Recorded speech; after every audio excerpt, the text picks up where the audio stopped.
So, good afternoon, ladies and gentlemen, dear colleagues. I am very happy to introduce our honorable guest, Professor Doris Schröder, who has come from the University of Central Lancashire in the UK. She's a professor in the School of Law and also a professor at the School of Law in Cyprus. Is this true? Mm-hmm. So she's leading the Center for Professional Ethics. Is this true? University of Central Lancashire. We've just dropped the central. We just changed the name after 200 years. After 200 years. Yes. So something new in the United Kingdom. Very interesting. So her academic background is in philosophy, politics, economics, and actually her specialist areas of expertise are global research ethics, benefit sharing, and inclusive research and innovation. I know Doris already for a long time from the European Commission panels, where we were already in the beginning of 2000s. She was the really experienced person in doing the reviews. I learned a lot from you.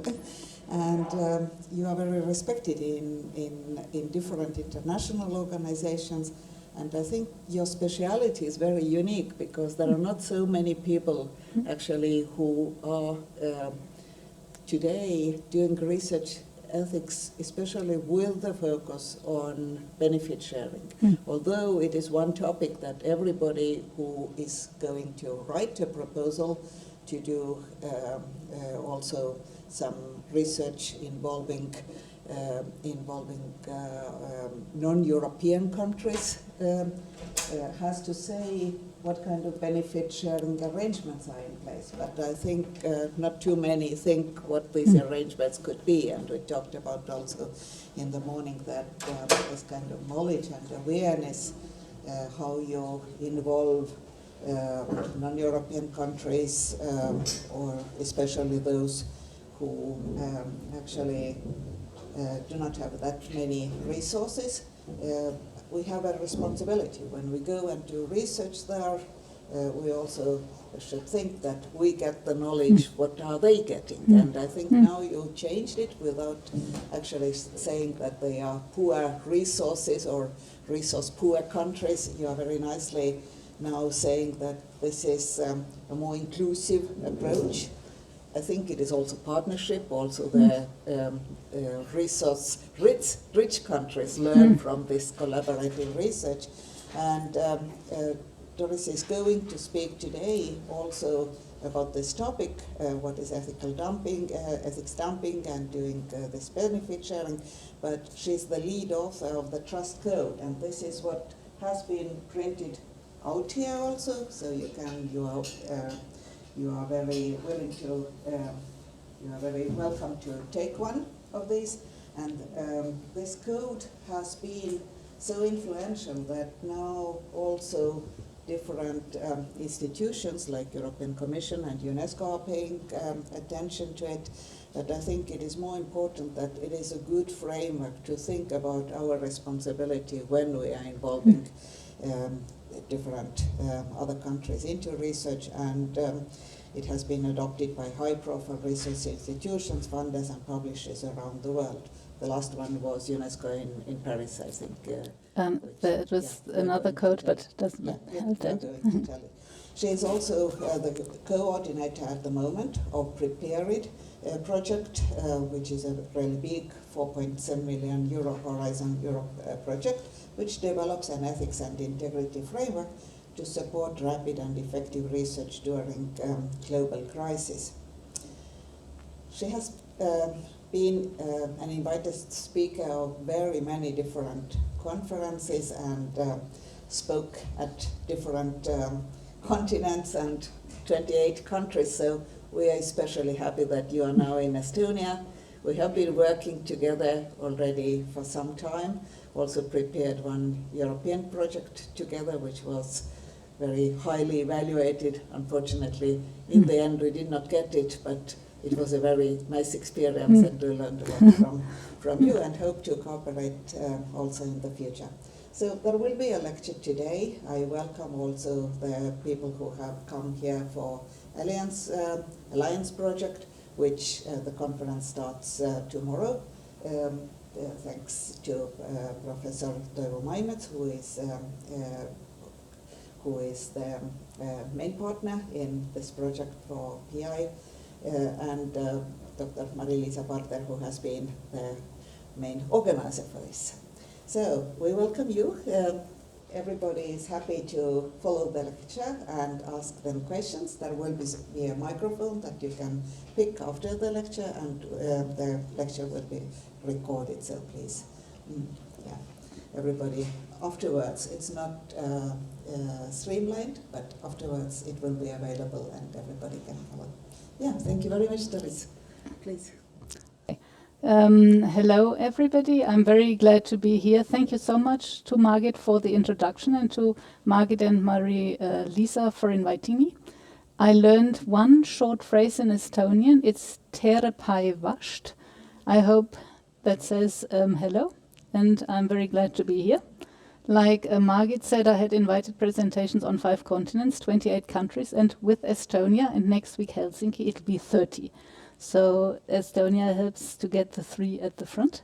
And I'm also, because I've known Margit for such a long time, I'm very glad to be in this beautiful city and to see the center. Also worked with Kadri for a long time. So today the topic is research ethics, and I've got lots of slides, but I made because it's an hour and a half, I made it more interactive. So this is not me presenting for the whole time and then you asking questions. If it works, we'll do it in a more interactive manner that will be hopefully more interesting for you. If that doesn't work, then I'll just keep talking and we'll do questions at the end. So that's the topic. The trust code I will talk about in a moment, but it's mostly about helicopter research and ethics dumping. Where am I pointing? Here. So ethics in particular, because it's always been associated with philosophy, is very often highly appreciated from a theoretical angle. And like Martin Heidegger, I'm from Germany, you go into your mountain hut, you think about ethics, and then you come out, you publish something, and that's how you do philosophical ethics. But research ethics is an area that is definitely very practical. You can't sit on the outside and observe. You definitely have, if you do it properly and in an inclusive manner, you have to engage with people, especially if your ethics profession is meant to resolve problems, like humanities challenges. Then you have to engage in a particular way, and this is what global research ethics that works across power imbalances tries to do. So 2 things are important. I put the barcodes in for people who watch it later. You don't have to do this here. 2 terms are very important in this context. From the UN, the term leaving no one behind. It's about uplifting everybody to a level where basic human rights are respected. But it's also, since the UNESCO published this, it's something to do with research. Leaving no one behind in research means that research should tackle humanities challenges and in a way that is inclusive enough so that people are not left behind with research either. And the best way to do this, in my view, is to build equitable research partnerships from the start, and not for people, researchers in rich countries, to go helicopter into a poor country, try to resolve their problems and then go out again. That's the opposite of equitable partnerships. So the term ethics dumping is something that I want to explain briefly, so I'll give you a short history because it's a very peculiar origin. Yeah. In 2013, so 12 years ago, the European Commission published a call and they invented the word ethics dumping. What they wanted to achieve is that people who go with European Commission money to lower income countries do not do something that they wouldn't do at home. And they thought, how can we possibly call this? And they came up with the word ethics dumping. And since then, it means that you are from a higher income country, you do your research in a lower income country, and you do something there that you wouldn't be allowed at home. I will give you examples later, but it's about exporting unethical practices that you wouldn't be allowed to do at home. So that's where the term dumping also comes from. And this is a term that initially the people I spoke to when I saw this call were skeptical about. But I've told Margit this morning and Kadri, it's a very popular term with young people and with non-academics. So it does seem to have some sort of meaning, and people understand the unethical part of it quite easily. So this was the call. And here is the exact text. The risk of ethics dumping is the exportation of research practices that would not be accepted in Europe on ethical grounds. This is how it was framed in the call. And since then, so that's 13 years now, that's essentially been the definition. So to this call, lots of consortia applied. And luckily, the one I was leading was successful. So essentially, this group has been working on the concept of ethics dumping for 3 years with EU funding, but also ever since. So you will also hear in a clip later that the group had a majority of teams from lower income settings, and the majority of team leaders were women, but that wasn't on purpose, that just happened.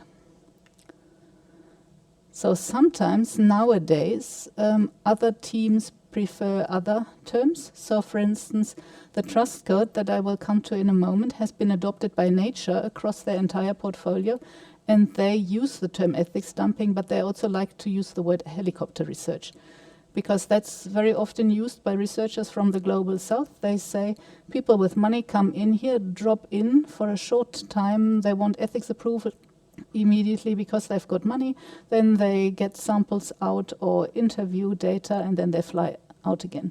And that's where the term helicopter research is also very descriptive. So that's, hello, please.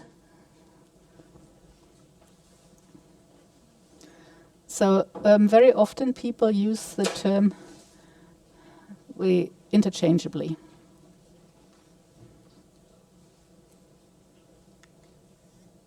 I've got one of my favorite academic writers is from New Zealand. I don't know whether you know her.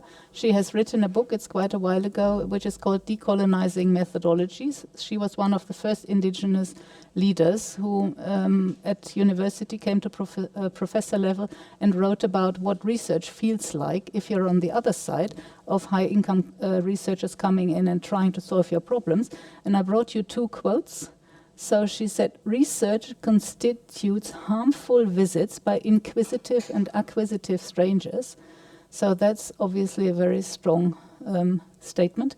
Inquisitive means you're overly curious. Acquisitive means you take things out. And the last one I really like as well. Researchers told us things already known, suggested things that would not work, and made careers for people who already had jobs.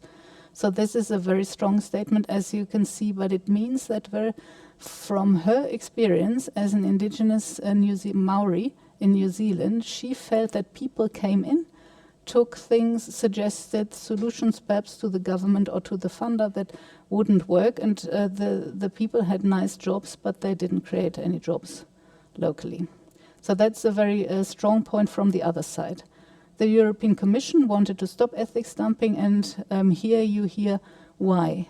Because it's high-income country researchers coming in, exploitative, etc. So, with the money we got at the time, with the mandate to stop ethics dumping, at least for European Commission money, we built the trust code. You can have it later, and I'll show you a clip as well. But as you possibly work in research ethics, you will immediately think, wow, that's short. It's 2 pages essentially, acknowledgements and a front cover, and that's the entire ethics code. And sometimes they are from India. I know ethics codes that are 120 pages long, but I also know from other countries, Canada also 90 pages. So ours has 2. And you'll see later from the video why we did this. And by now, there are 4 ethics codes that were done with the same method. The trust code was the first one that was started, but the Sun Code of Research Ethics, which governs how the indigenous community in South Africa want to be treated, they started after us, but with the same group, published earlier because the consultations were shorter. And now the prepared code for pandemics, and what I will talk about to you as well, is the trust code supplement for research in war zones, etc. So these 4 codes were all done using the same methodology, and they are all equally short. So today I'll talk about the trust code, and for the first time ever, because the trust code supplement was already finished last month, here is the world premiere to talk about it, even though the European Research Council are already using it. So they said we will use it from day 1, that was 2 weeks ago, and this is the first presentation about it. Because both of these codes, they counter ethics dumping, and that's what you came here to learn about, I believe. So at the time, we collected ethics dumping case studies from around the world, and we published about 15. Afterwards, we did research to group ethics dumping cases from this book, but also from other engagement into particular types. At the moment, there are 6 types that I would like to explain to you. And the first interactive bit was I'll introduce one example to you, one type, and then you try to think of another type, of another exploitation or ethics dumping of the same type. So if that's a bit early, 15 minutes or 20 minutes into the presentation, I'll carry on, and then we'll do the other interactive bits. Especially since you'll have to use a microphone. Partly interactive. Okay, first example. This is indeed from the book. Not all of the examples are from the book. In Liberia, during the Ebola pandemic, a researcher, we talked to a Liberian research ethics committee, but he didn't want to tell us whether it was a European or an American, usually it's either of them, came into the country to do social science research with the survivors of Ebola in order to answer various questions. He traveled in, so that would normally be called helicopter research, without any connections in the country. Then he did the research, left, and when he tried to publish, he was asked, so did you have ethics approval? And that's when he tried to get it retrospectively from the Liberian ethics committee. And that's how we know about the case, because in a country that is struggling with Ebola, you don't realize when somebody is going around doing interviews. But this way, they found out, and then they contacted us as a typical case of ethics dumping. So double standards in the sense that I don't think anybody would do this where I come from in Germany, talk to very highly vulnerable people who've just survived Ebola in a low resource setting, and then try to publish about it without ever having talked to a research ethics committee. So this is an example of a double standard of something that you would do abroad, especially where there are no research ethics committees that will observe what is happening, or where the communities don't know how to defend themselves from such intrusions. And that's why this is an example of a double standard. So can anybody here think of another example where you do something abroad that you wouldn't do at home? If not, I'll give you another one, but I'll give you a minute or so to think about one. And if anybody Here's an idea. Is anybody here part of a research ethics committee, by any chance? Mariette, the speaker for tomorrow. Because if not, then it's going to be very, very difficult. I'll give you another example, and then we move to the next one. Perhaps there it's easier. So another example would be to do a placebo-controlled study. That's now a medical example in a poor country that wouldn't be allowed at home. So normally you have, if you run a new study and you give a new intervention to a group of people, the other group, the control group, has to get the best standard that there is currently available. So one of our cases was a US group going into India to research cervical cancer and especially the prevention of. So one group received examinations and the other group didn't receive what was standard of care in India at the time, which was a visual inspection from a health worker, but they received nothing. And in this control arm, 234 women died of the particular cancer under consideration because they presumably felt safe. So this would not have been allowed in the US, where the funders came from. That's another example of double standards. I think I have one. Oh, good. Hello. I did my research for my biology thesis, and I found this article that was done in Africa. I don't remember the details because it was like 5 years ago when I used this, but basically there were like malnourished children, and they tested like school children who will get like better results in if they eat meat or milk products or like just like high calorie cereal or something, and then like control.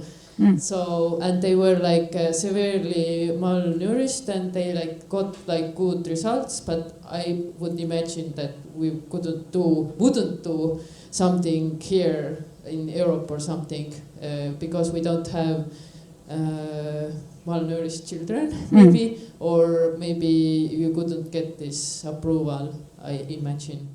Yeah, I think that's a very good example. I'll explain a bit more why this is a good example. So you've got research going on for a topic that is relevant locally. They want to improve the malnutrition. They have various groups. One group doesn't get anything, but if you do research of this nature and you essentially promise that some of the children who are not in the control group will receive meat proteins, whatever, then obviously you attract people into this study, and they don't know in advance which ones will be in the placebo group. So you impose a burden on the ones in the placebo group. They might also just feel, or the control group, they might also just feel safe, and they don't get anything. And when you do research with a highly marginalized population or a disadvantaged population, you can't impose a burden, as in this study, for nothing, for just receiving nothing. So that is something that wouldn't be done here, I'm sure. Thank you. Okay, 5 more to come.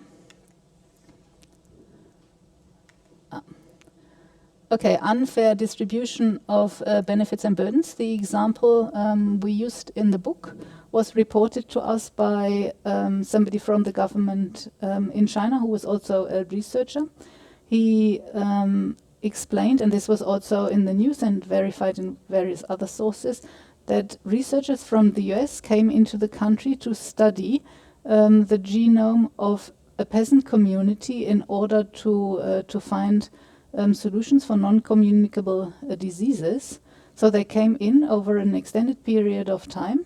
Then they left the country with the samples, did all the publication, etc. But on top, they sold the samples to a pharmaceutical company whose shares immediately rose to much higher levels. So they profited monetarily from the samples from the peasants in China, and there was no benefit sharing or anything going back to this community, even though there was this monetization of the samples.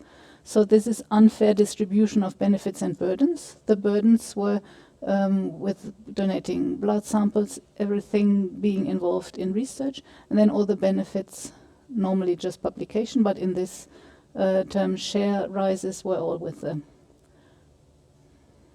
researchers. So, the distinctions between the 6 types are also quite subtle. Any other potential examples for this one? Where you do research which is in itself potentially a burden, and then there is no benefit. Kadri? I mean, I hope those examples are from the past, long gone, so they no longer exist. But it used to be a big problem for biomedical research, for to do the clinical trials in resource-poor countries, for conditions that either were not really relevant from the point of view of the population, or that the resulting drugs or cures would be so expensive that the population on which the clinical trials were done would never ever be able to afford those drugs. Perfect. That's exactly what this is about. A famous example is Indonesia had a lot of their population was suffering from avian flu, the version that also had a high mortality. So they donated lots of samples to the World Health Organization, then they sent them out to laboratories. They developed a vaccine, which was then too expensive for Indonesia. So Indonesia stopped donating samples, and because of this action, we now have the PIP framework, which is a benefit-sharing framework for flu samples.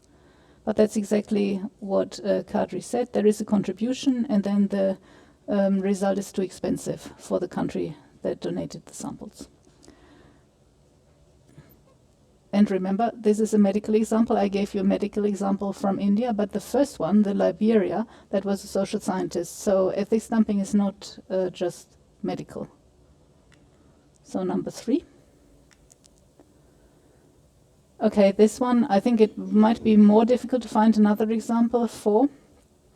This is, in Uganda, there is a problem with malnutrition, and in particular, vitamin A deficiency. So a US university came up with this idea that they would develop a GM banana.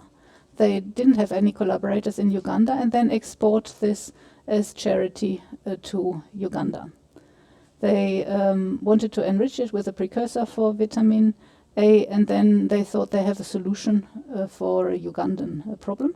So the whole study was eventually stopped because the GM element wasn't covered well enough in the informed consent documentation, and the US students weren't aware that they were eating GM bananas. But afterwards there was a lot of protest in Uganda as well, because they said, we've already got bananas with a higher vitamin A content or the precursor than you were trying to resolve, and we don't appreciate it if it's patronizing, if people just come and solve problems for us and not engage what exactly is the problem. And that's the key to modern research ethics, not to patronize those for whom you are finding solutions, but to collaborate from the start. Any other? I think this is very specific, but are you aware of other patronizing conduct?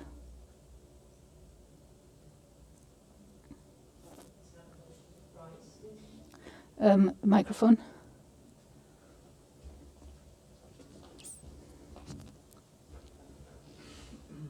So the GM example also extends to an example of rice, I thought? Yeah, golden rice. Yeah.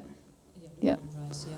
Yeah, that's trying to develop rice that is more nutritional. Well, actually, the problem was, I think, that people only had rice to eat mostly. Yeah. Why don't we solve that? Yeah, exactly. This kind of ethics dumping often doesn't look at the underlying problems and solving them, but my collaborators in South Africa have used the term nutritionist approach, where you just at the very top try to change a few foods and then try to solve a big challenge in a country this way. So that was number 3. Number 4. So as I said before, there are currently 4 trust-inspired, we call them trust because the first group was called the trust group, ethics codes. One is the Sun Code of Research Ethics, and they are particularly keen to stop culturally inappropriate conduct. So the example we have in the book is researchers from the US going to Sun elders, illiterate Sun elders, getting consent for quite wide-ranging genome studies, which you can do if you just have samples from a few people. And then they published about it, and the Sun community as such and the Sun leaders felt that many of these statements made were very pejorative and didn't make were not appreciated by the Sun. So that is a problem in genetic research anyway, where you just have a few people who donate samples and then you can make conclusions about a whole group. But in particular, in a marginalized indigenous community where community rights are very high and highly rated over individual rights. So normally if you do research in an indigenous community, you go and talk to the leaders first and you get community approval before the individual consent. And that's also what the Sun Code of Research Ethics says. They essentially say, we love working with researchers, we've got lots of problems and they can help us solve them, but we really want to do this in a partnership and not you coming, taking a few things and then publishing statements about us that are pejorative. So this was an example about culturally inappropriate conduct. But inside the code there is another example, and that's that researchers just come and take photos left, right and center also of breastfeeding women or into a private house. And when I say house, I mean it's more like an informal settlement house. And this they also regard as culturally inappropriate conduct, whereas I would say that's nothing to do with culture. You don't do that anyway. But it's ethics dumping in the sense that you probably wouldn't do this here. You wouldn't go around just taking pictures of people. But if it's iconic indigenous people, the researchers are just doing it anyway. So that is number 4. Anybody an idea about patronizing conduct? Yeah. Thank you. I can make an example from psychology and intelligence testing, because sometimes people go with those intelligence tests and they don't provide the test in the native language, and they give like the English test, and then when the results are lower than the English-speaking people, then they like conclude that they are not so intelligent, and then publish this as like a result. But actually, they didn't give them the test in the native language. So this might be like the problem in this. Yeah, I can totally see the point there as well. It's that's a really big problem in research ethics. Not sure whether I would call it culturally inappropriate, because it could be in the same community, perhaps ethnically. I don't know how to phrase it, but that's definitely a big problem in research ethics. Also studies, for instance, where the research question in itself will be taken as potentially patronizing or unethical. For instance, if you do research on why are gay people gay, why do they have this infliction, if it's this sort of tone, so that would be similar. Okay, that was number 5. Now, no, number 4. Now number 6. So this is a no due diligence. Especially helicopter researchers, they often go into a country with a particular idea in mind and then think, oh, I've now done this, in this country, now I want to do it in an African country, and I also want to do it in Australia or in the US, etc. So very often I find that this is a frame of mind with researchers. They do something in one country and then they want to do it in another country. And if you do certain things, so for instance research on sex workers, then you come to Kenya and want to do the same thing. You have the problem, if you're a helicopter researcher, that you might not know that in Kenya sex work is illegal. So anybody who will get the idea that you're involving people in sex worker research will already implicate or incriminate the people you are talking to. So no due diligence is something that happens very often in non-equitable research, in helicopter research, because people fly in and they don't know what problems they are causing, of stigmatization, incrimination, or just dangers for the people they are talking to. Any other example from you that is similar, where there is a lack of due diligence, where you put people at risk because you're just going there pretending you can do something that you can do at home, but you can't really? Margit? Yeah. Microphone first.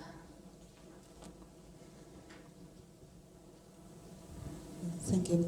One of my favorite examples that I use is from my practice in the European Commission Ethics Review, where we had one project that was carried out in China, and the researchers from the UK wanted to learn about homeowners movement in China, and they were going to collect the documents that this homeowners movement was having, but they were putting them under risk because they were exactly this group of people who were perhaps also having some ideas against the government or just being protesting.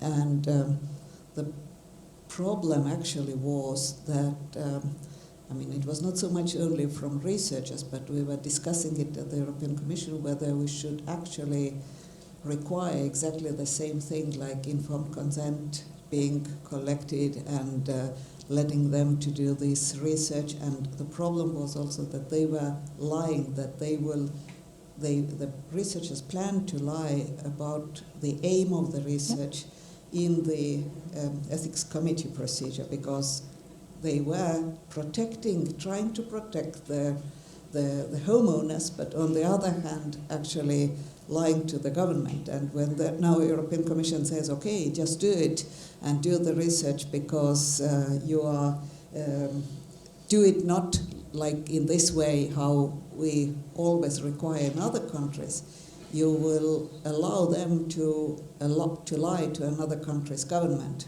which may be a big international problem in between different countries. When you tell them you should be correct, you should tell the truth, either they stop this research or they will actually hang the homeowners at some point of time. So it was like a big dilemma, but potentially I think it was this no due diligence in already at the project level, because I think that the blame is rather why did they plan this kind of research without having thought about all these issues. Yeah.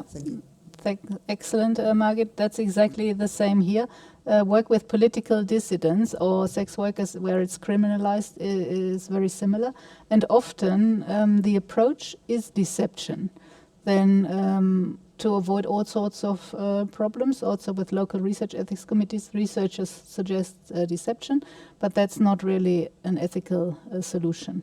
And we'll get to, when we get to the trust code supplement, because that's in war zones or in conflict zones where there are authoritarian governments potentially, and when the trust code asks for double ethics approval, that's not really feasible under these circumstances. That's when we get back to this topic. So thank you very much. And the last one now.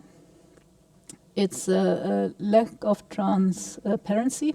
So one example that I've encountered in South Africa a lot is that often funders nowadays, especially if they are funding development research, they want to be more inclusive, and so they tell the researchers in Europe, for instance, you have to have a partner in the lower income country, and they have to be engaged in the research. So one community in South Africa told me, yes, they were approached.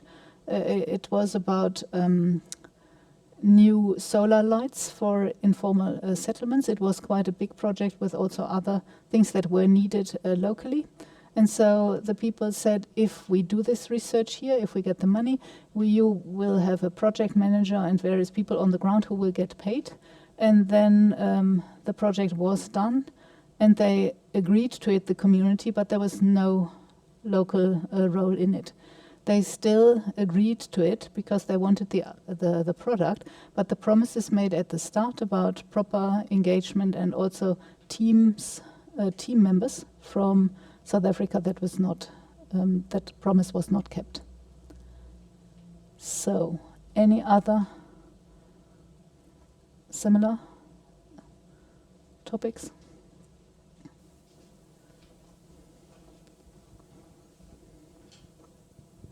Thank you. I don't know whether it falls under this category, but when I participate in any kind of service or other ways of providing information to researchers, I always say I want to hear about what happens to the results. And I have only heard back from one of the projects that I have participated, so I don't know what has happened to other ways of submitting my information or filling in a questionnaire. You've totally hit the nail on the head, Lisa, because that is the main problem. For this category, the main problem is no feedback, especially when the people I work most with are in Kenya and in South Africa, and they always say, we have so many PhD students who come here, especially for the Sun community, because it's so interesting, First Peoples in Africa, etc. They always come at any level, but PhD students more often, and then they never come back. They never tell us what the findings are. And then there is the idea that people get rich if they publish a book. And so there is even this, we don't get any feedback, and these people publish about us and they get rich with it. So that's about managing expectations, which is now in the trust code a supplement, but then it feels even more extractive if you think they will get rich with it. So these are just for you to look at again. These are the 6 examples, but the 6 types, but there may be more. But essentially, ethics dumping is doing something abroad when you come from a higher income setting that you wouldn't do at home. And why does it happen? So here I picked out 4 reasons. They also drive how we build the ethics codes.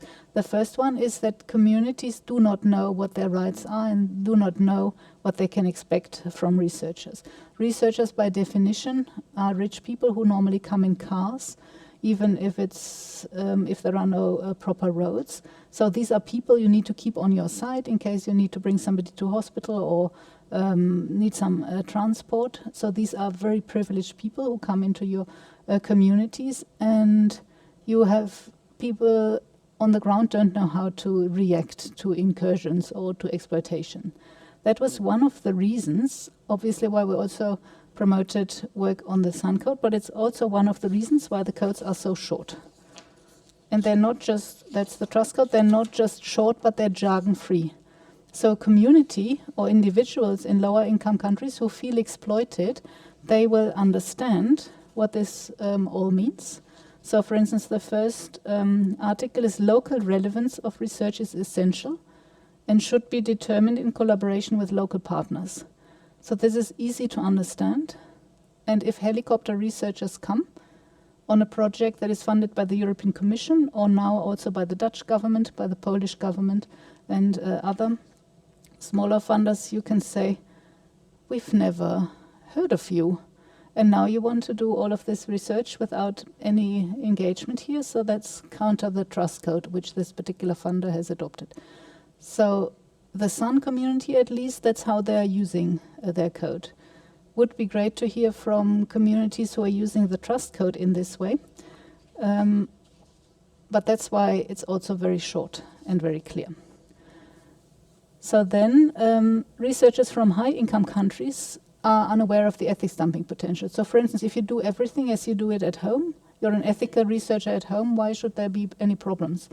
So not even knowing that community consent would be required with indigenous peoples, you might just be unaware of it, so it can happen without you even wanting it to happen.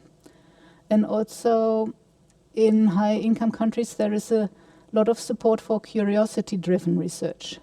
And when you go into a very impoverished community and impose research, it shouldn't really be your own curiosity driving it.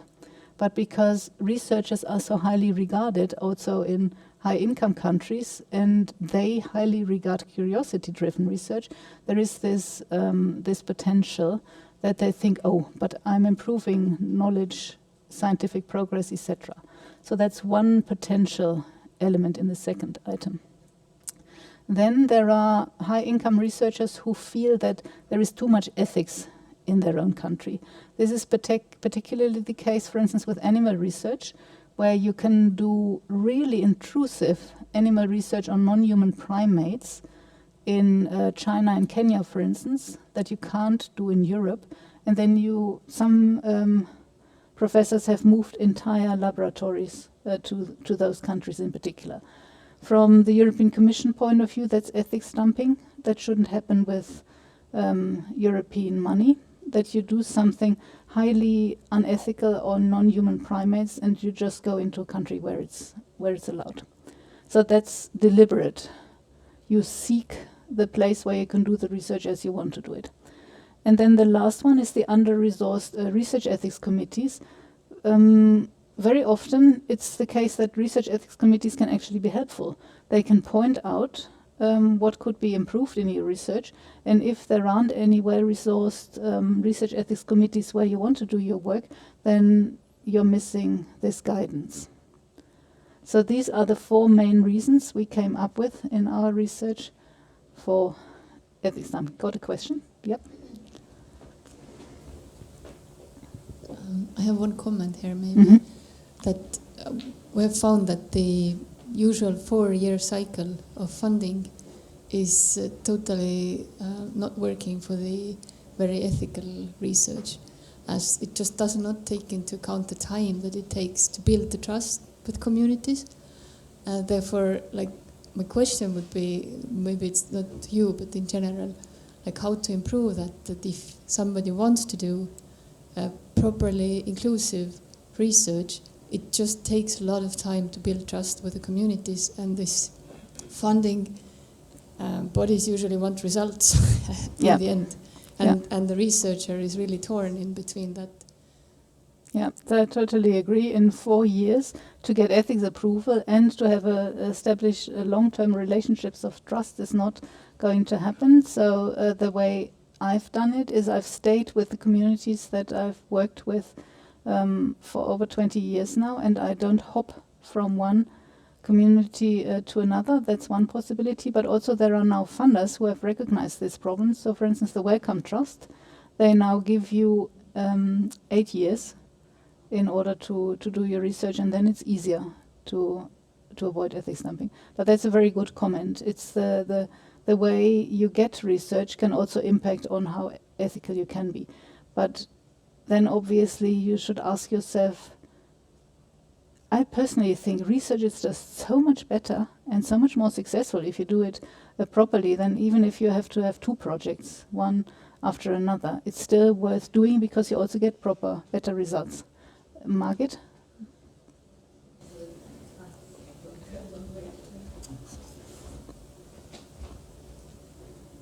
Thank you. Since you're asking about the main reasons for ethics dumping, so I feel a need to go even further and ask about whether it has something to do with human nature, because it's not only happening in research, isn't it? I mean, just the parallel with I don't know, U.S. soldiers behaving in Iraq war like they would never have actually behaved in their own country, or in business ethics very often what is happening actually when they go in other countries and have totally different behavior. So I have been just thinking when you said that ethics dumping is actually transporting the practices to other countries. Actually, I don't think it's transporting, because you don't practice these kind of things in your own country. But something actually happens with you when you go in another surrounding where the usual framework or the usual kind of norms, basically the norms are not there. And then without this kind of normative schemata or equipment, you behave like your own nature with all these negative things actually happen. So I don't know, is it going too far? Because I think in order to discipline it, it means that you need to think about how much we are dependent that these norms are existing, isn't it? And what is actually securing that these are in place. Yeah, no, that's definitely a good point for number 3, for the researchers who commit ethics dumping on purpose. And for a long time, I've been thinking that psychologists and ethicists or philosophical ethicists should work more together. And I think this would be an example where this is the case, where you do psychological research on the incentives for ethics dumping, for instance, and then there are easier ways to perhaps counter it from the psychological angle. So. Difference, because for research we pre-plan this dumping, but I hope the soldiers didn't plan to do whatever they did, and there is a difference. Like, you are very conscious about what you are going to do, actually. Yeah, the one who went into Liberia, we don't know whether he was there for another reason and then just saw the chance to do the research. So I wouldn't say that obviously, if you move an entire laboratory from Germany to China, that's pre-planned. But I'm sure there are cases of ethics dumping where you just take an opportunity and never mind the bureaucracy, I'm creating knowledge here, and where it's also quite impulsive. So, yeah, they're both. So. I thought an hour and a half is difficult to fill, but I don't think that's the case. So now we've got the first video, and apparently I just do this and then it plays.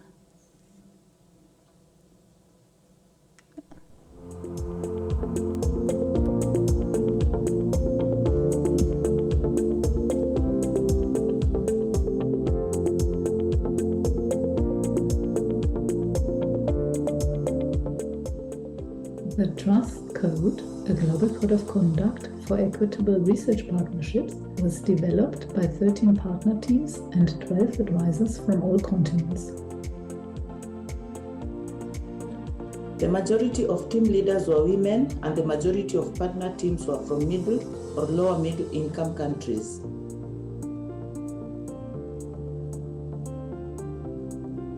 Invaluable input was provided by 2 communities that are vulnerable to exploitation in research: sex workers from Kenya and indigenous peoples from South Africa.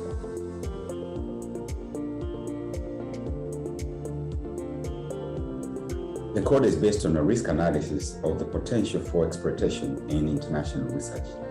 88 risks were identified and dealt with in the code.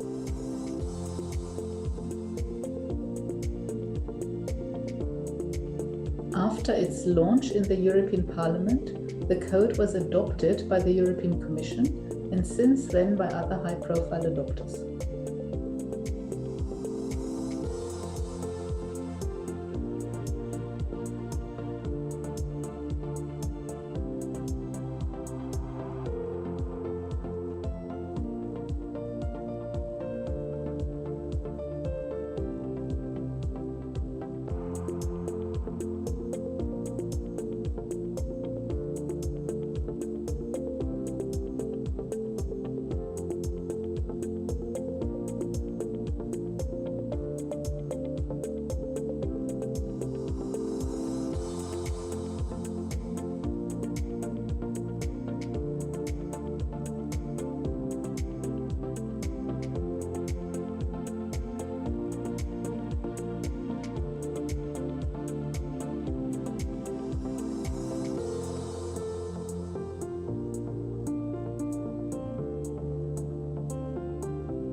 The code is short, precise, and clear so that it can be used by all stakeholders, including those who are at risk of exploitation.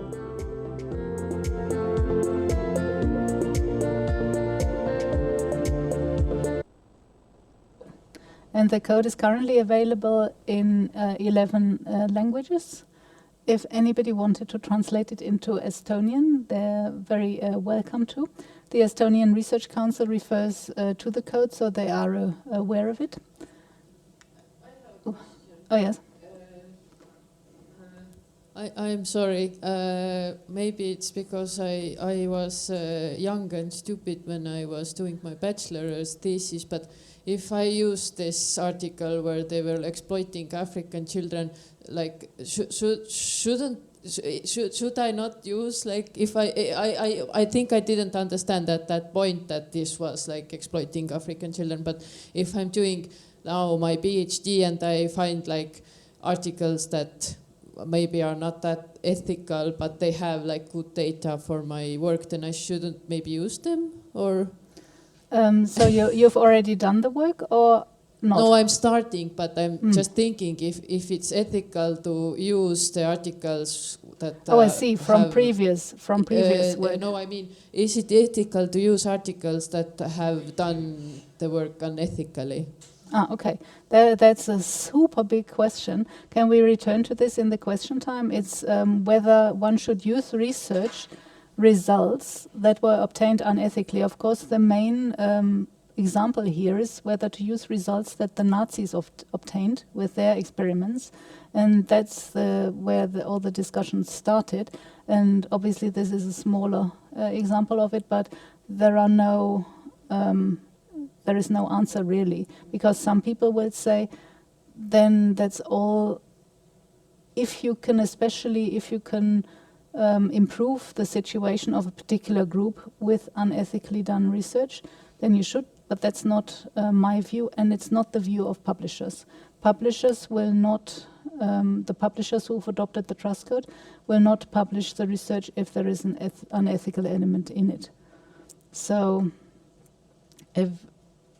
I think if you're also interested in high-level publication, you should think about it from a self-interested point of view as well. Here. So there are 6 special features that first apply to the trust code, but also to the other codes. First, it applies to all disciplines. That was also one of the reasons why Nature adopted this particular code, and that applies to all the trust codes. There is always a very targeted focus. So the trust code itself is against ethics dumping and helicopter research. The trust code supplement, which I will distribute in a moment, does the same, but for conflict zones, war zones, fragile settings. And then the prepared code that I'm not talking about today is something we launched at the UNESCO in June. That's a code that applies only during pandemics, even though we've already been told this will also be relevant during epidemics. The Sun code applies to the Sun community in South Africa. So the focus is always very targeted. Always the codes are not drafter views, but they are based on a major risk analysis. The prepared code is based on 2 years of research in 9 languages of what the ethics and integrity issues are during a pandemic, and then this was all reduced to the 3 pages. For the trust code, it was only done in 1 language, but the research was undertaken by the 13 teams in all continents to find the 88 risks that were then condensed into the trust code. They're all short and non-technical. I mentioned that before. So they're maximum 3 pages long with the cover. They were all supported by global consortia. So these are not codes that were written with European funding by European people for people in other countries. I'll show you the consortia now. Here we go. So the Trust Consortium worked for the 3 years. You've seen this picture before. That's the prepared consortium, so from 22 to 25. And now you can see how the 4 codes were developed, one by the Trust and one by the Prepared Consortium, all under the same values.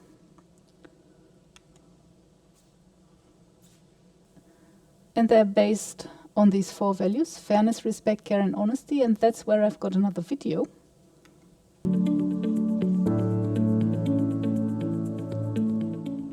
For the Trust team, research ethics recommendations must be understandable from the perspective of everyday moral values and not be dominated by technical language. The team made 2 decisions early on which proved to be essential for the success of the Trust Code. First, we wanted to build the code on a comprehensive analysis of real-world risks for exploitation. The risks were to be co-identified and co-analyzed with vulnerable populations. Second, we wanted each recommendation to be based on the identified risks and linked to a moral value that is globally understood. This led to 23 recommendations or articles linked to the everyday moral values of fairness, respect, care, and honesty. For instance, Article 1. Research that is not relevant in the location where it is undertaken imposes burdens without benefits. Article 9. Assent from the community may be an ethical prerequisite and a sign of respect for the entire community. Article 16. It should be determined whether local resources will be depleted to provide staff or other resources for the new project. Article 20. A clear understanding should be reached among collaborators with regard to their roles, responsibilities, and conduct. The 4 values were not predetermined. They emerged from analysis of the risks for exploitation in research. New research from Trust's sister project Prepared has shown that the 4 Trust values also apply to research in global crisis. We identified 144 challenges to research ethics and integrity during COVID-19 through literature reviews in 8 languages. We also investigated the experiences of marginalized populations during the pandemic. All identified challenges could be linked to a lack of fairness, respect, care, and honesty. The Trust values stand as a beacon in research ethics and integrity.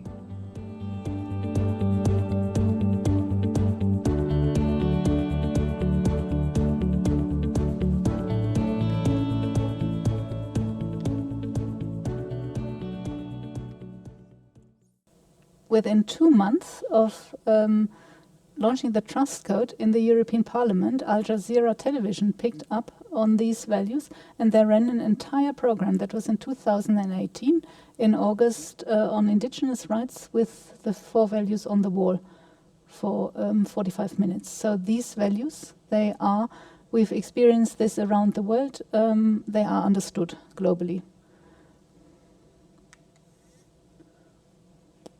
And the next one. And another video. So is there anybody here who will be in the workshop tomorrow? Okay, so you'll see where I'm placed on one particular topic. You'll see that now, but it doesn't matter. Tomorrow I have a slider where people need to give a view, but now you'll already know my view on it, which is the same as. So this is the chief editor of Nature Medicine talking about research ethics and research integrity and whether the 2 shall be separate or not.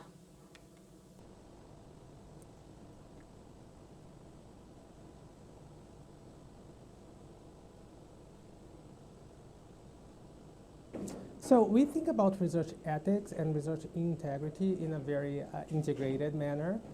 They're both part of more holistic assessment of the research we publish. We look at research at the point that the research has been already conducted. We're not looking at research projects. So when we receive the full product of research, we will be looking not only on technical aspects and whether there is research quality, by the usual technical standards, but we also want to know if there are any harms associated with that research, or what's the societal benefit that that research could bring to people, whether the population, for instance, that has been studied is representative of the problem at hand. So it's really virtually impossible to separate the ethics aspect of the integrity aspect when we are already seeing the product of the research. So these two elements will be intertwined in our assessment. They will underline the decisions of what we publish, both in Nature Medicine, but at the Nature journals more broadly. And we feel that it is really important to think about them in a very cohesive manner. Okay, thank you. That's a great answer. So now this is the world premiere, because you're the first people who will see and hear a bit about the Trust Code supplement. It was drafted partly because the European Commission and the European Research Council fund research in fragile settings, and there isn't anything as accessible as the Trust Code to guide this kind of research. So could somebody help me distribute? You as well? Very good. Thank you. Somebody else volunteering? Oh, I can. Oh yes, that might be easier.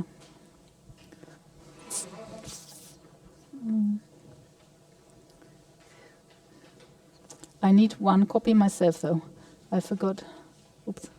And thank you very much to Tele for making them. Oh, brilliant.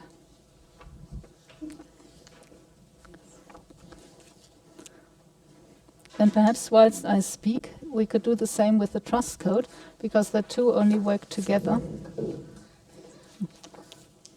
If you could you hand it back, or good.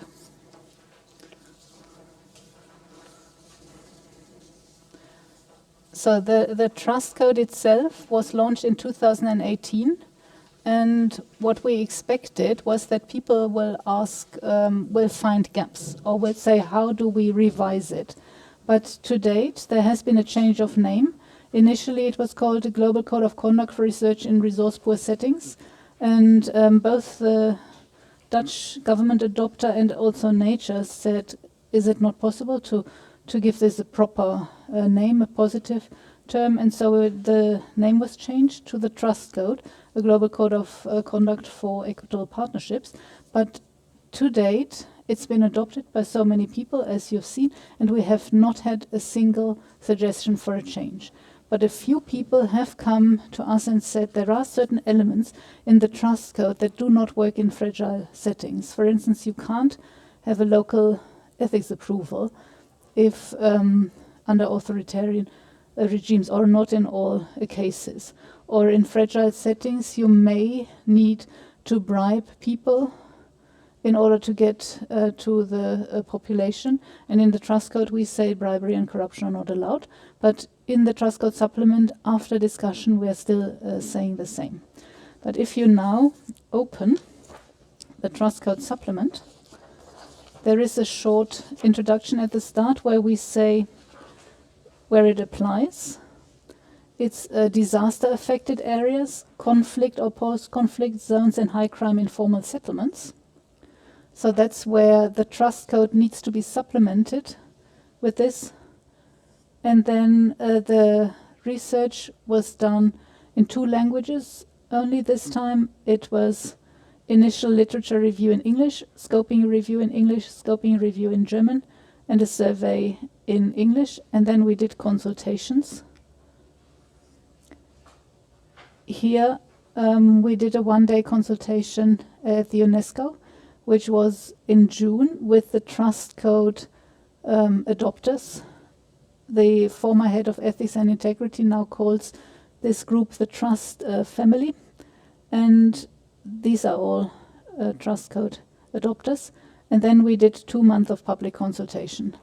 And because it's now the 4th code that has been done in the same way, it hasn't taken so long to write, because the approach had already been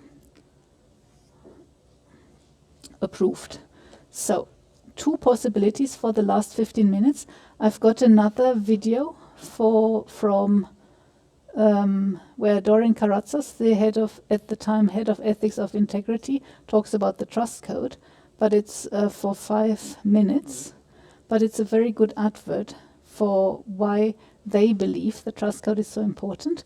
Or alternatively, you could all look at the trust code supplement and ask me questions about particular articles, or where you want to comment, where you have your own views. I don't know whether anybody here has ever worked in such a setting. So disaster affected after an earthquake, for instance, or in Syria at the moment, or in such areas. Because if there is nobody here who's worked in a fragile setting, it might be better if I show you this 5-minute video, and then for the last 10 minutes you ask me general questions. I see people nodding. Good. But you're still the first people who have had a very short introduction to the trust code supplement, and you have copy. Here. Thanks from Brussels. My name is Dorian Karatsas, and I am the head of the Research Ethics and Integrity sector in the Directorate General for Research and Innovation of the European Commission. We are responsible for ethics and integrity policies and coordination at the European Union level, as well as the ethics review procedure for all proposals that are submitted and eventually funded by one of the largest publicly funded transnational research programs called Horizon Europe. We are also the funders of projects such as Trust and Prepared. Our funded research has led to the drafting of the Global Code of Conduct for Equitable Partnerships. This code, that we internally but also internationally and affectionately call the Trust Code, frames the importance of fairness, respect, care, and honesty as the foundational principles of research collaboration at the international level. Research is done with and for people, and to improve and protect our environment. The code has instilled the need for the understanding of the common, but also the distinct needs of the involved communities and the respect to each partner's recognizable contributions.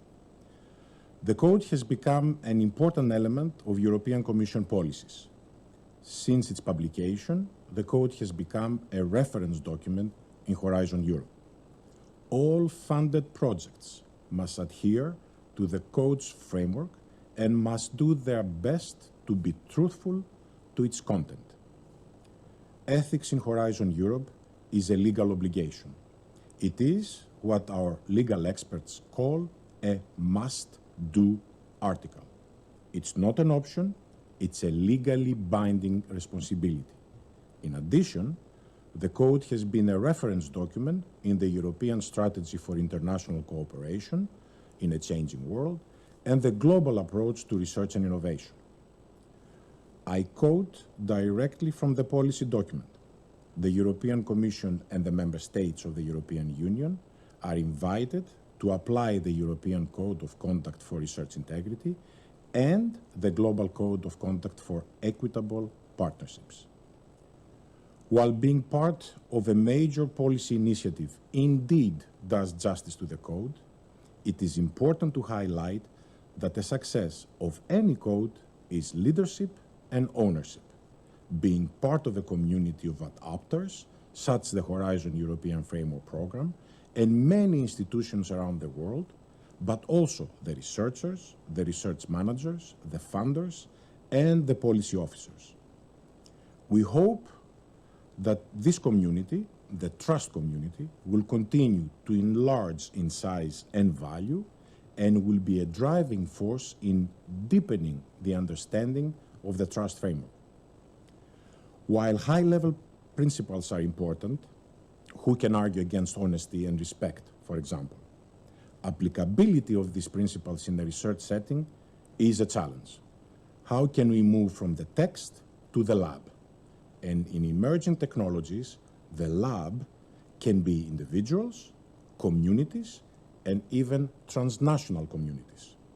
as importantly, ethics and integrity principles should not become a burden to research excellence or an afterthought. To become meaningful, on the ground, ethics and integrity principles and codes should be the drivers of excellence and part of the research design.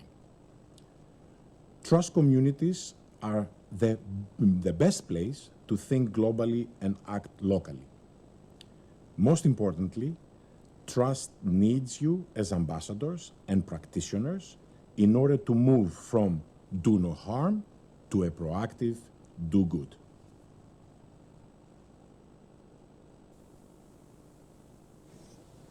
He's very persuasive about the trust code, don't you think?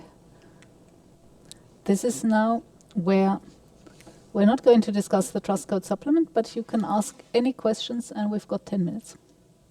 I think Marie-Lisa was the moderator. Maybe you can answer my question. Yeah. I already asked this. Yeah. If I shouldn't use the... Yeah. We're definitely... Shall we do that now? I think it's also a discussion for the room, really, because that's not something I can answer. There isn't... Ethics is unlike math. There are some topics where there is just not a yes or no answer. So what do people in the room here think? If research results were obtained unethically, should you use them in your own research if your own research is ethical and you are bringing progress to knowledge? I think that's a really big dilemma.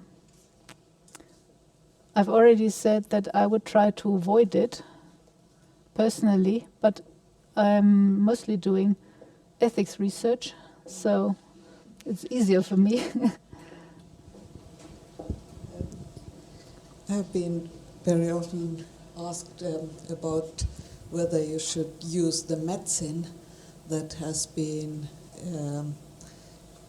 provided on the basis of the research that actually you did not agree upon, or this could be, but this is a real dilemma, isn't it? Because it's like the medicine is already available. Now you tell many people that they will not be able to use it just because you remain true to your principle that this was wrong, what you did already. So this is, I think, even making it more complicated. I think that's probably slightly easier, I would have thought, because if the medicine is still available today, it's been used and it is based on unethical clinical trials, then I've never thought about this. But for example, I mean, if you can imagine just somebody, I mean, it's just like unethical is perhaps even too strong in some sense. You could say done some kind of research that is not acceptable for some cultures, or, for example, stem cell research, which is not accepted in all countries. I mean, you develop against Parkinson's disease some kind of treatment, and now you were against stem cell research, but now the treatment I understand is available. Now. You beforehand were saying not me, or not my country, but in some other countries. This research has been done. It has been done legally, but not actually being accepted by the country who is now using the medicine. So is this also, in some sense, I have been thinking, also exploiting the other country, that I will remain true to my principle. I don't accept it, but I'm afterwards using. But afterwards, I'm still using the treatment. So I think that I understand now. So, for instance, in Israel, certain experiments are acceptable, and if they now found a treatment for Parkinson with this, what would if you were an anti-stem cell but a Parkinson sufferer? That's I think a very difficult decision as well.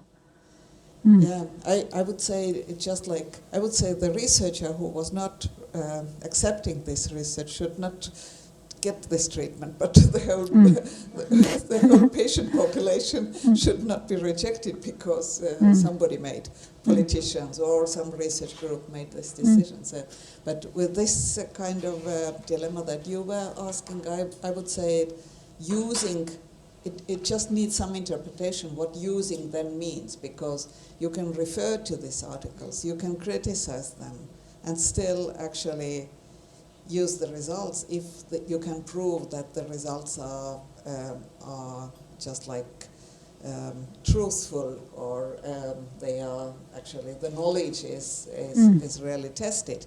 But you criticize the methods and say that this was wrong, how they achieved this. Yeah. Would you agree with this? But I think both dilemmas are, they can't be resolved and then people can apply them. People have to make individual decisions about this. But definitely what Margit suggested is you point out that this was unethical, but you're using the results. So in one respect, you need to understand research ethics and integrity separately here, because you need to be sure that this unethical research was led to trustworthy results, you see. Often that might not be the case either. Exactly, when the methodology was also not correct or something. But it is quite interesting because you came to the point that I was just thinking to ask you, or was planning to ask, that how much potential for reflection is in this kind of code, because you just said that you need an individual decision, or you need to take also some context into account. And I think in these kind of things, often historically also, people's awareness has developed and new practices come. So how much can you give some example where perhaps it's not always clear that how you apply this principle, that some kind of reflection or discussion is needed before you apply this point, for example? Yeah, I think that's a very good point. In our codes, are there things where we can't give an answer and then we would leave you like we leave you? And I can definitely say no.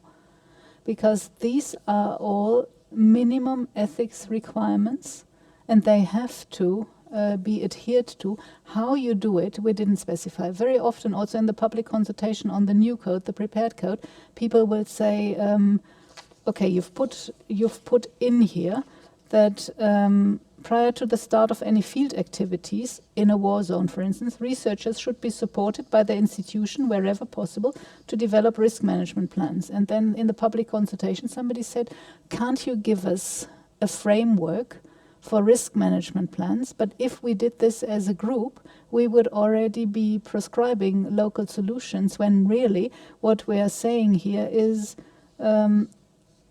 something that you have to somehow achieve, but how you achieve it is what is being decided locally. And that's the only non-patronizing way anyway. So, for instance, there are very concrete things here where let me use the bribery one, because people very often find themselves in a situation where, where is it? 22, oh, thank you. No, it's 20 in the trust code supplement. Where research would require collusion with non-research actors through corruption, the research must not take place. Because with our engagement with people who work in fragile settings, and that's me included, we've often heard, but the research is so valuable, but just in order to get to this particular group, we just have to get past the drug barons, and that's just only doable with money. And that's where, as a team, we decided, no, this is about ethics research. There are certain things that are just not right, like bribery or collusion with drug barons.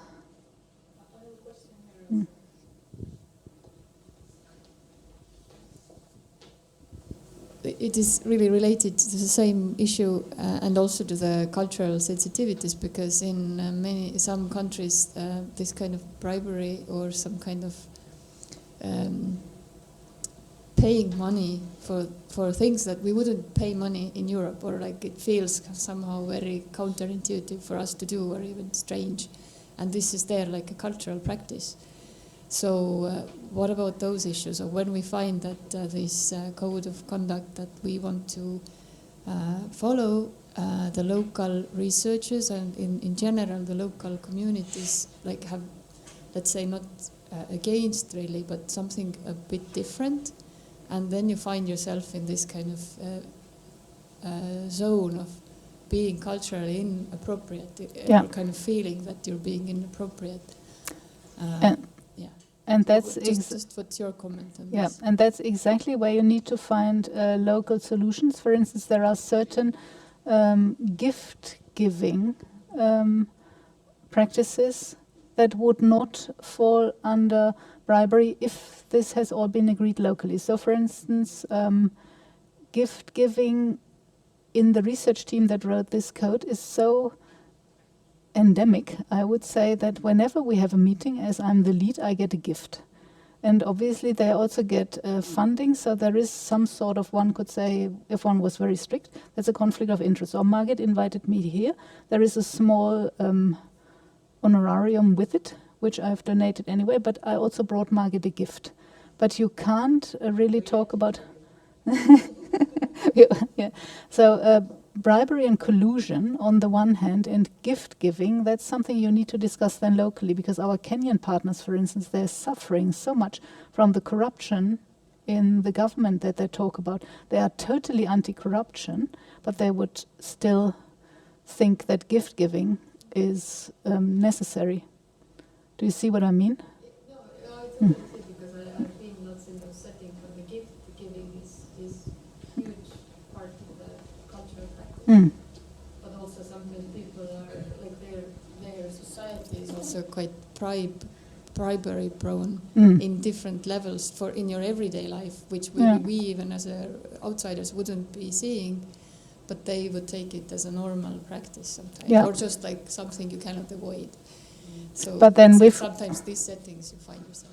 You also need to be aware of the undue inducement article, which is Article 17 in the Trust Code Supplement, because the gifts must not be so high that they will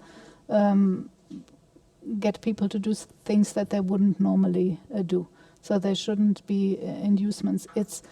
That's also what Dorian talked about in the video from Brussels. The Trust Code is super successful, but how to operationalize it in all these countries around the world, that's still up for grabs for the people, the researchers with integrity, who need to find out.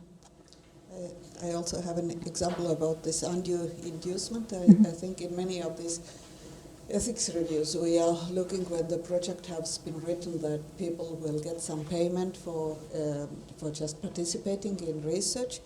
And you need to find out whether undue inducement, for example, giving 20 euros, for example, for somebody to bring the kids to the research, is this something that is undue inducement? I mean, it's so much depending on how much people earn normally and what actually people would be ready to do just because they want to get the money, or is it just compensation for the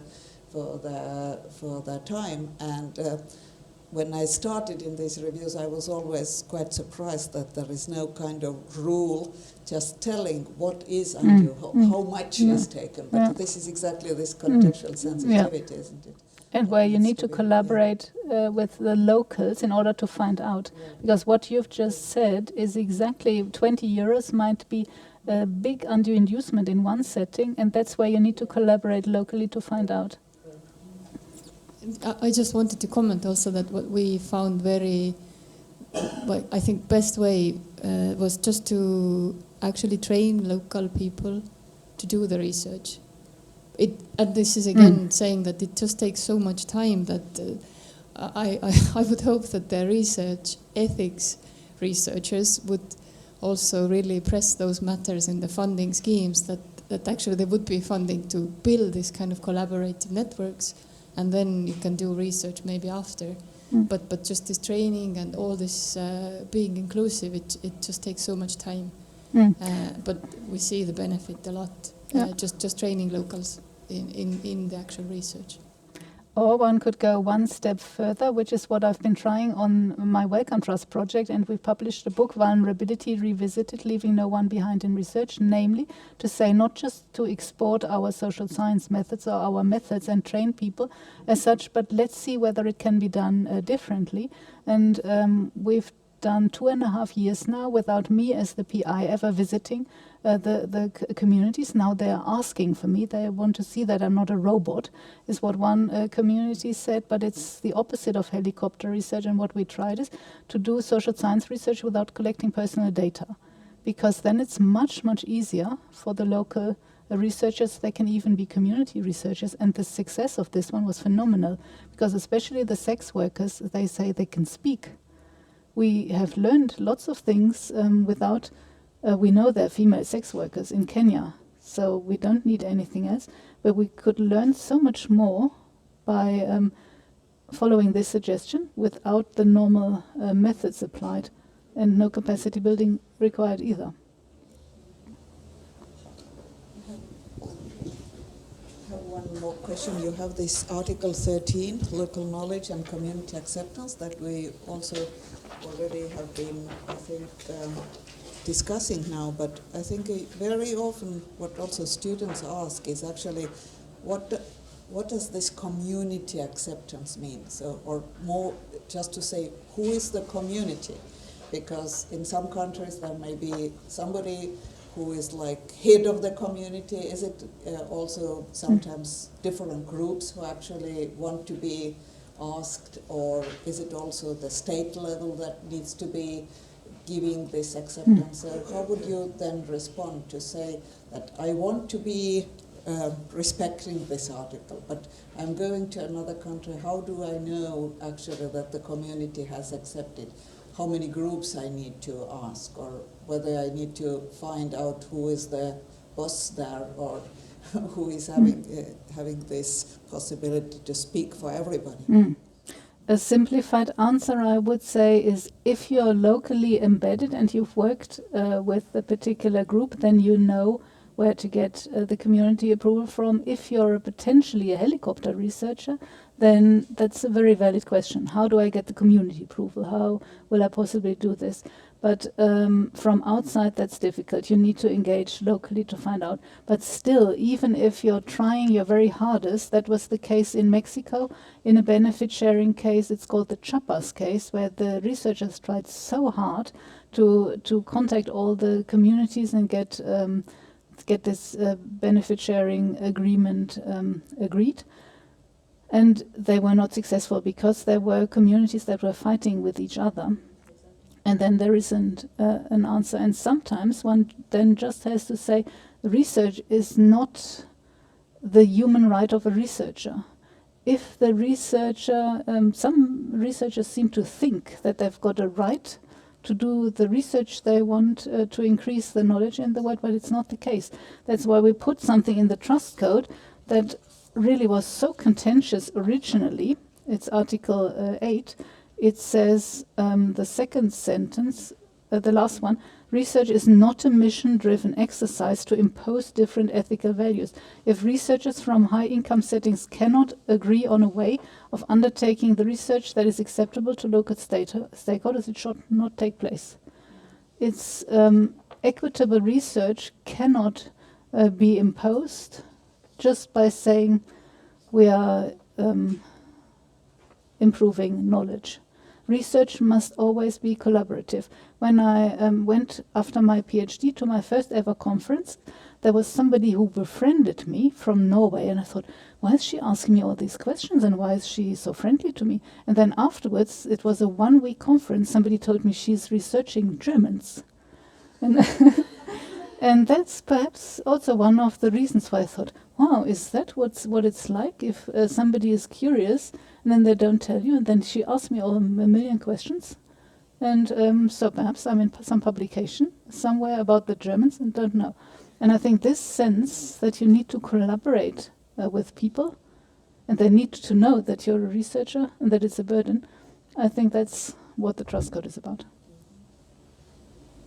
I also have one example when in 2010 we were writing together with Carmen Florea the first note of guidance for people from humanities and social sciences about ethics guidelines and how they apply for and also evaluate research.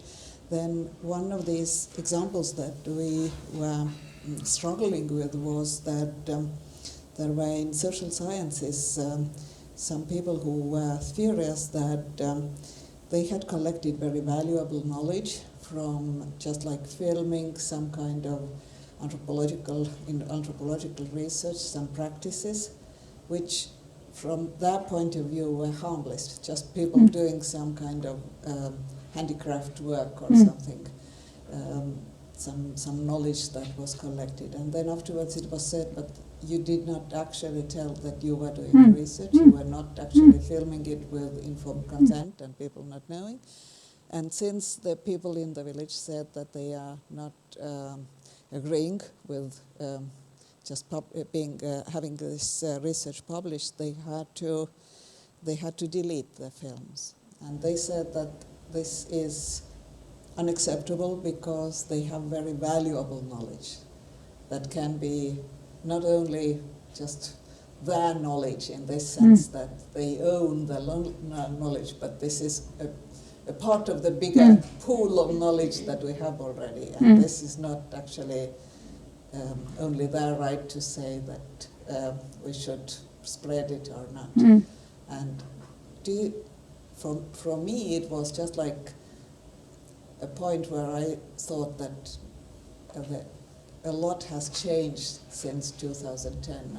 I don't know if this could happen now with our social sciences people, but what is your experience? Have you seen also that the awareness in humanities and social sciences work, not only in medical research, but especially in just filming the kids in the classroom and also this kind of knowledge in archaeology or in anthropology, that this awareness is growing worldwide because you have been traveling in so many countries. What is your impression? Two things. The first one is I think there are improvements, but less than one thinks. But the point you made, I think I want to say one thing, which I haven't put into the presentation, but you've prompted it now. These examples, somebody feeling exploited, is built on potentially hundreds of years of previous exploitation that go to a point where there really is absolutely no tolerance for just having this one film clip. Because if you say to a group of people, well, they should have done informed consent for filming handicrafts, etc. These ethics bureaucrats. But you also have to understand that there may be a long history of exploitation prior to this, which has sparked this in the first place, the complaint. And I still have examples of ethics dumping happen quite a lot. For instance, from the Sun community, I was recently asked whether they should agree to a particular type of research, and she had asked, the director of the Sun Council had asked for ethics approval from the country, and that was in Belgium, a big university in Belgium, and the reply from the Belgian was, we haven't got an ethics committee. So she asked me, is that possible? It took me 10 seconds to Google and obviously find a big ethics committee at the university. So this was an attempt to do some research without going through the ethics committee. And since this was recorded, I should perhaps not have said which country it was, but it's a big country anyway. But this happens, that people try to do research without ethics approval. That was recent. Aren't we running out of time? I was just wondering, we were talking about the European Union and the European Commission, but has the USA also accepted the trust code, or do you do some collaborations with them? There is one trust, Nature, the people who contacted me, even though Nature is originally from London, they're the America office. But there is one big adopter in the US, and it's the American Geophysical Society, I think they're called. They run 28 journals. They've got a membership, which is extremely large around the world, and they are American. I'm also in conversation with one big university. Okay, so Doris will be here also tomorrow, so you will have a possibility to ask questions. So I think it has been a very, very good discussion, and it's all thanks to your absolutely brilliant lecture and very valuable work that you have done. So a big applause. Thank you very much. Thank you very much.